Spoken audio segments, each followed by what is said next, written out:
These are the only exercises you need to stay strong even after 50 years old. Have you noticed how time seems to accelerate after 50? The body responds differently. Strength is no longer the same. Breath becomes shorter. Muscles seem less firm, less responsive. And even though the mind remains as sharp as ever, the real danger lies in acceptance, in the belief that this is just how it is, that it's part of aging, that there's no way around it. It's in this silent resignation where the true enemy lies. Because when we accept that it's normal to lose strength, endurance, and mobility, we stop doing what could reverse this process. Yes, this process is reversible, and the best part, by performing just a few simple exercises that don't require a gym and are completely adaptable to your current condition, even if you've never exercised before. Today, I won't just show you the exercises, but also teach you how to adapt them to your current level, how to progress safely, and share a complete weekly routine for you to implement in your life. But before we begin, please leave in the comments your name and the city from where you're watching our content. Exercise 3. Push-ups. I know you might be thinking something like, oh, the same exercise as always. But believe me, few movements in the history of physical training have the effectiveness of the push-up. This ancient exercise continues to be one of the most efficient ways to strengthen the upper body without needing absolutely any equipment. The push-up primarily works the chest, triceps, and shoulders, fundamental muscles for practically any movement we make with our arms in daily life. When you push a shopping cart, lift a heavy pot, or need to get up after a fall, these are the muscles that come into action. But beyond these, the push-up also engages the core, that set of muscles that surrounds the entire central region of the body, including abdomen, lower back, and even the glutes. A strong core means better posture, less back pain, and greater overall stability. The basic form is simple to understand. You place your hands and feet on the floor, keep your body straight like a board, and bend and straighten your elbows. But within this simplicity exists a world of nuances that make all the difference. Now let's talk about adaptations, because this is a crucial point for those who are resuming or starting physical activity after 50. The traditional push-up, with the body extended and supported only on hands and feet, can be very challenging initially. And that's perfectly fine. True wisdom lies in respecting your starting point and building from there. For beginners, I recommend wall push-ups. Stand about an arm's length away from a wall, place your palms at shoulder height, and simply bend your elbows, bringing your chest toward the wall, then push back. This movement activates the same muscles as the traditional push-up, but with a fraction of the load. It's perfect for building initial strength, and most importantly, for learning the correct movement pattern. As this version becomes easy, and believe me, this will happen faster than you imagine, you can progress to the inclined push-up. Instead of the wall, you can use a table, a counter, the back of a sofa, or any stable surface that is at waist height or slightly below. The principle is the same: hands supported, straight body, bend, and extend the elbows. The lower the support, the greater the challenge. Eventually, you can move on to push-ups with knees on the floor. This is an excellent transition before the full push-up, significantly reducing the load, but still providing effective stimulation for the muscles. And when the traditional push-up becomes part of your routine and starts to seem easier, then we have progressions like the declined push-up, where the feet are elevated in relation to the hands. This variation transfers more weight to the upper body, intensifying the work in the chest and shoulder muscles. But just as important as knowing the variations is executing the movement correctly. Regardless of the version you choose, some principles are universal. Always try to keep your body in a straight line, from head to heels or to knees. In the case of the modified version, don't let your hips drop or rise. This neutral spine posture is crucial not only for the effectiveness of the exercise, but mainly for the safety of your back. The elbows should not open excessively to the sides. Imagine them forming an angle of about 45 degrees with your body. This protects your shoulders and better directs the work to the chest muscles. Breathing also deserves attention. Inhale on the way down and exhale on the way up, using air as an ally to generate more strength, and don't rush. Controlled movements are always superior to hurried and careless repetitions. A common mistake, especially when we start to get tired, is to let the head move forward ahead of the body. Keep your gaze directed slightly in front of your hands so that your neck remains aligned with your spine. As for the ideal quantity, start with what is challenging but achievable. Perhaps only 5 repetitions per set of the wall version, or maybe you can already do 10 push-ups with knees supported. The important thing is to find that point of productive challenge where you feel the effort, but can maintain correct technique. Rest about 60 to 90 seconds between sets, or more if necessary. With consistency, you'll feel that gratifying sensation of progress. Suddenly, those first 5 difficult repetitions transform into 10, then 12, and then you're ready for the next variation, a new challenge. If the push-up is the king of exercises for the upper body, let's now talk about the king of exercises for the lower body. Exercise 2, squats. If there's a movement that directly reflects our autonomy in daily life, that movement is the squat. Think about it. How many times do you sit down and get up from a chair, a sofa, or a toilet? How many times do you need to pick up something that fell on the floor? This movement, so fundamental to our independence, is exactly what begins to become compromised with advancing age, unless we do something about it. When you perform a squat, you're recruiting at the same time the largest muscle groups in your body: quadriceps, hamstrings, glutes, and deep core muscles. This massive activation of muscle fibers generates a potent metabolic stimulus. In other words, you burn many calories and improve your body composition. But the benefits go far beyond aesthetics or calorie expenditure. Squatting strengthens the knee and hip joints, improving their stability. It works on the flexibility of the lower body, something that tends to decrease drastically with age. And perhaps most importantly for those over 50, it stimulates the natural production of anabolic hormones in the body, those responsible for maintaining and growing muscle. Sarcopenia, the technical name for age-related muscle loss, is one of the main reasons why elderly people lose mobility and independence. The squat is a powerful weapon against this process, preserving not only strength, but also bone density, another crucial factor for healthy aging. The squat is, essentially, the act of bending the knees and hips to lower the body toward the floor and then returning to the starting position. It seems simple, and in essence it is.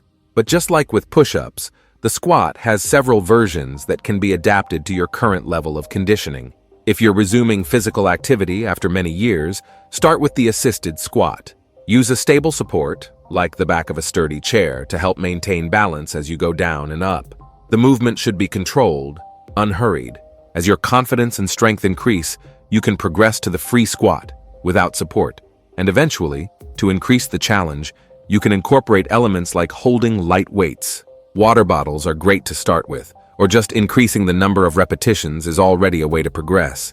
A particularly gentle variation for those with knee problems is the partial squat, where you go down only as far as is comfortable, without necessarily reaching the position of thighs parallel to the floor.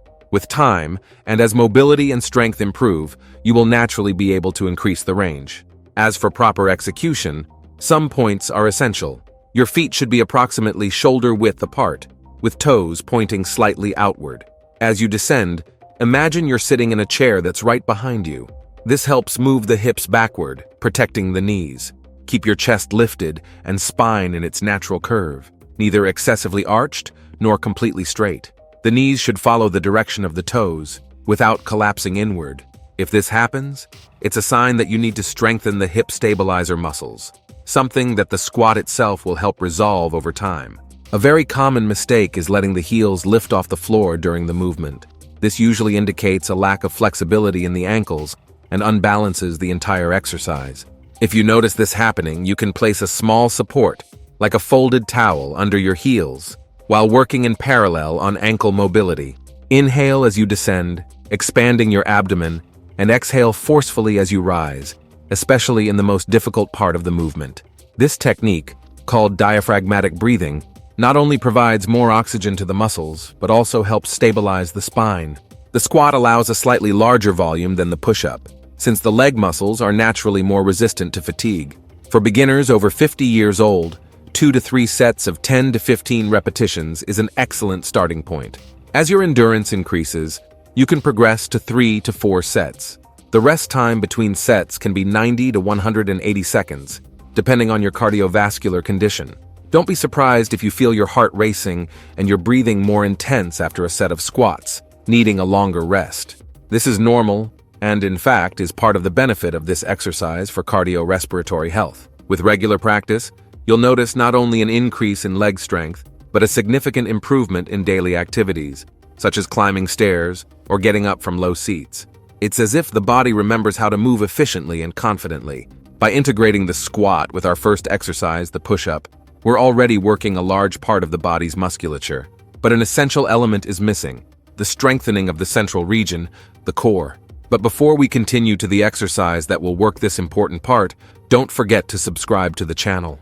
Having constant access to correct and science-based information is what will help you continuously improve your body without risk of injury. Exercise 1. Planks. First, you need to know that the core is not just the six-pack that appears in magazines. It's a complex system that includes deep abdominal muscles, such as the transverse abdominis, the oblique muscles, the musculature of the lumbar region, the diaphragm, and even components of the hip muscles. This system works together to support the spine, transfer force between the upper and lower body, and allow safe movements in all directions.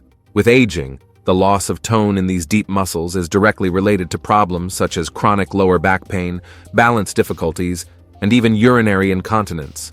The plank helps reverse this loss, strengthening these fundamental muscles. It teaches the body to resist movement, to stabilize the spine in its neutral position. And this ability, my friend, is absolutely fundamental for the health of your spine and for injury prevention. The benefits of the plank go far beyond a stronger abdomen.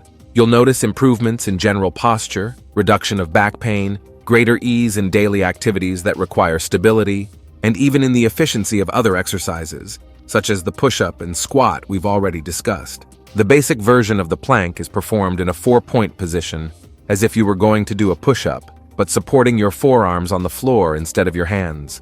The elbows are directly below the shoulders, feet hip-width apart, and the body forms a straight line from head to heels. Sounds easy? Try maintaining this position for 30 seconds and then we'll talk. But just like with other exercises, we have fantastic adaptations for beginners. The plank can be done with knees on the floor, significantly reducing the load, or even standing, against a wall or a table, similar to the adaptation we mentioned for the push-up. Correct technique is essential to obtain the benefits and avoid injuries.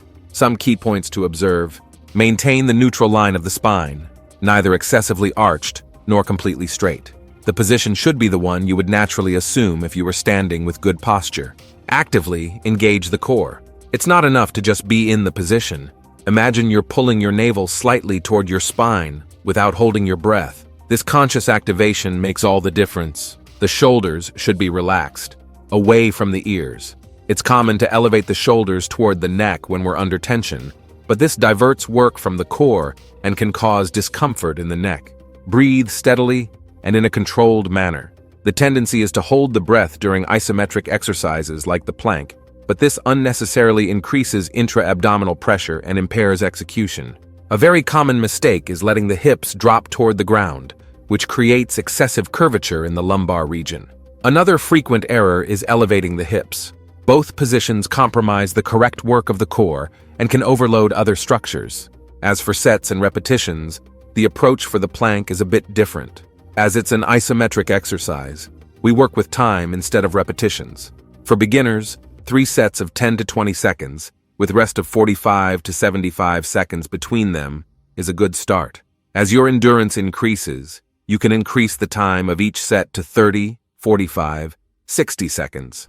Organizing these 3 exercises in an efficient weekly routine is the key to obtaining consistent results without overloading the body. After 50, muscle recovery tends to be a bit slower, and we need to respect this rhythm to avoid injuries and ensure progress.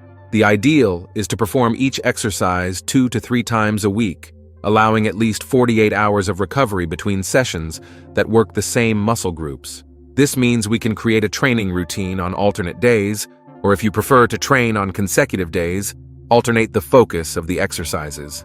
Here's a suggestion for a weekly routine that balances effort and recovery. Monday, first the warm-up, 5 minutes of light walking or joint movement. Then 3 sets of push-ups in the version appropriate to your current level. Then 3 more sets of squats and 2 sets of planks with a light stretch to finish.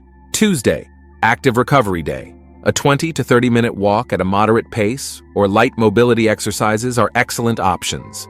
Wednesday, warm-up similar to Monday. Squats, 3 sets, with the possibility of slightly increasing the number of repetitions compared to Monday. Plank, 3 sets trying to increase the holding time a little bit. Push-ups, 2 sets, As we've already worked the core a lot with the plank, we reduce the volume of push-ups a bit. Thursday, another day of active recovery, similar to Tuesday. Consistency on these lighter days is just as important as on the more intense training days. To end the week with a golden key on Friday, start with a slightly longer warm-up, 7 to 8 minutes. Then we'll move on to something different, a circuit. This means alternating between the 3 exercises, doing 1 set of each with minimal rest between them, and then repeating the circuit 3 times. This approach adds a cardiovascular component to the workout. Then just finish with a stretch. If you liked this and want to discover, beyond the plank, more isometric positions that can heal and strengthen your body, regardless of age, we're showing right now on the screen a video featuring the best ones for each part of the body. Thank you for watching this far, and may God bless you, my friend.